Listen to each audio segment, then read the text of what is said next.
Hello and welcome back to the channel.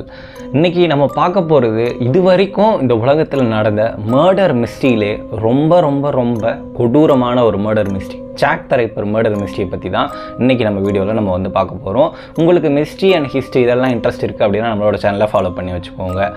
இப்போது 1888 லண்டனில் இருக்கக்கூடிய ஒயிட் சாப்பல் அப்படிங்கிற ஒரு இடத்த இமேஜின் பண்ணி வச்சுக்கோங்க.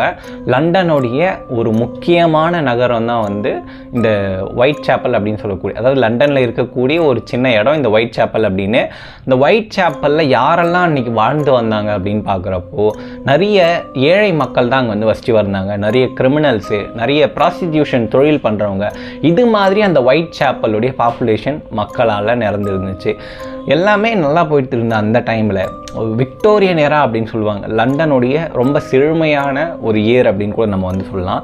அது மாதிரி ஒரு வருஷத்தில் திடீர்னு ஒரு நாள் மேரி அண்ட் நிக்கோலஸ் அப்படின்னு சொல்லக்கூடிய ஒரு ரொம்ப புவர் ஃபேமிலியை சேர்ந்த ஒரு பொண்ணு இறந்து கிடக்கிறாங்க அப்படின்னா சாதாரணமாக கிடையாது. அவங்க கழுத்தை வெட்டி அவங்களுடைய உடம்புல இருக்கிற நிறைய உறுப்புகளை அங்கங்கே பயங்கரமாக ப்ரூட்டுவலாக வந்து கட் பண்ணி அந்த உடம்பு வந்து காட்சி எடுத்துச்சு. இது வந்து லண்டனுடைய போலீஸுக்கு ரொம்ப வித்தியாசமான ஒரு கேஸாக இருந்துச்சு. அதை தொடர்ந்து 1878 ஆகஸ்டிலிருந்து 1878 நவம்பர் வரைக்கும் தொடர்ந்து 4 கொலைகள் கண்டினியூஸாக ஒரே மாதிரி அவங்க வந்து கண்டுபிடிக்கிறாங்க. மெட்ரோபாலிட்டன் போலீஸ் வந்து இந்த கேஸை ரொம்ப சீரியஸாக ஹேண்டில் பண்ண ஆரம்பித்த விஷயம் வந்து பார்த்திங்கன்னா, ஒரு கொலையோடைய எண்டுலேயும் போலீஸுக்கு பர்டிகுலராக அந்த பர்டிகுலர் ஏரியாவில் இருக்கிற போலீஸ் ஸ்டேஷனுக்கு ஒரு லெட்டர் வந்துச்சு. அந்த லெட்டரில் ஒரு சைனும் போட்டுருந்துச்சு. அந்த சைன் என்ன இருந்துச்சு அப்படின்னா ஜாக் த ரிப்பர் அப்படின்னு எழுதியிருந்துச்சு.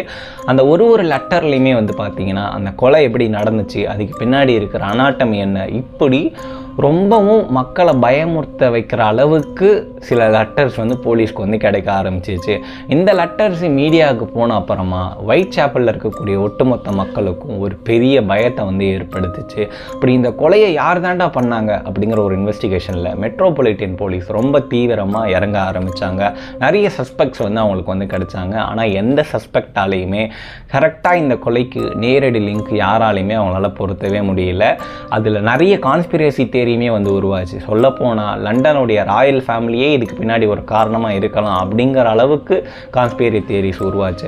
இதில் ரொம்ப முக்கியமான ஒரு தேரியை வந்து பார்த்திங்கன்னா ஃப்ரீ மேசன்ஸ் அப்படின்னு சொல்லுவாங்க. அதாவது அந்த காலத்தில் லண்டனில் ஒரு சீக்ரெட் சொசைட்டி இருந்ததாகவும் அவங்கள தான் ஃப்ரீ மேசன்ஸ் அப்படின்னு சொல்லுவாங்க அப்படின்னும் நம்ம படிக்கும் போது தெரியுது. அந்த ஃப்ரீ மேசன்ஸ் தான் வந்து இந்த கொலைகளுக்கு பின்னாடி ஒரு காரணமாக இருந்திருப்பாங்க அப்படின்னும், கவர்மெண்ட்டு கூட டைரெக்டாக அவங்களுக்கெல்லாம் கான்டாக்ட் இருக்கிறதால யாருக்கும் தெரியாமல் இந்த கொலைகளை மறைச்சிட்டாங்க அப்படிங்கிற மாதிரியும் கான்ஸ்பிரசி தியரி இருந்து உருவாச்சு. இதில் 5 ரிப்பர்ஸ் அப்படின்னு சொல்லக்கூடிய ஒரு சஸ்பெக்ட் லிஸ்ட்டை போலீஸ் வந்து எடுத்தாங்க. அதாவது 5 முக்கியமான சஸ்பெக்ட்ஸ் அப்படின்னு. அதில் டேனிஷை சேர்ந்த ஜாக் த செயிலர் அப்படின்னு சொல்லக்கூடிய ஒரு கப்பலை ஆப்ரேட் பண்ணுற ஒரு செயிலரை இது கூட வந்து பொருத்தி பார்த்தாங்க. ஏன்னா அவருக்கும் நிறைய உமன்ஸை அப்யூஸ் பண்ண ஒரு ஹிஸ்ட்ரி இருக்கிறதால அவர் இந்த கொலையை பண்ணியிருக்கிறதுக்கான வாய்ப்பு இருக்குது அப்படின்னு அவரை வந்து விசாரிக்க ஆரம்பித்தாங்க. ஆனால் அதுக்கு எந்த விதமான ப்ரூஃபும் கிடையாது. லண்டனுடைய அன்னைக்கு டேட்டில் இருந்த ஒன் ஆஃப் ஃபேமஸ் டாக்டர் கல் அப்படின்னு சொல்லக்கூடிய ஒரு டாக்டரையே இந்த கொலைக்கு பின்னாடி காரணமாக இருந்திருப்பார் அப்படின்னு நினச்சாங்க. ஏன்னா அவருக்கு அனாட்டமியில் அந்த அளவுக்கு நாலேஜ் இருந்ததால் இவர் மாதிரி ஒரு ஆளால் தான் இந்த மாதிரி கொலைகளை பண்ண முடியும் அப்படின்னும், எந்த விதமான எவிடன்ஸையும் விடாமல் இது மாதிரி ஒரு அனாட்டமியில் ஒரு ப்ராடிஜியாக இருக்கிறவங்களால தான் இந்த கொலைகளை பண்ண முடியும் அப்படின்னும் ஒரு ப்ரொஃபைலிங்கை க்ரியேட் பண்ணாங்க. பட் அதுக்கும் எந்த விதமான ப்ரூஃபும் இல்லாமல் இருந்துச்சு. இது மாதிரி அந்த ஊரில் இருக்கக்கூடிய ஒரு கறிக்கடையை சேர்ந்த ஒரு பச்சரை கூட இந்த கொலைக்கு பின்னாடி காரணமாக இருப்பாங்க அப்படின்னு சொல்லிட்டு போலீஸ் வந்து சந்தேகப்பட்டாங்க.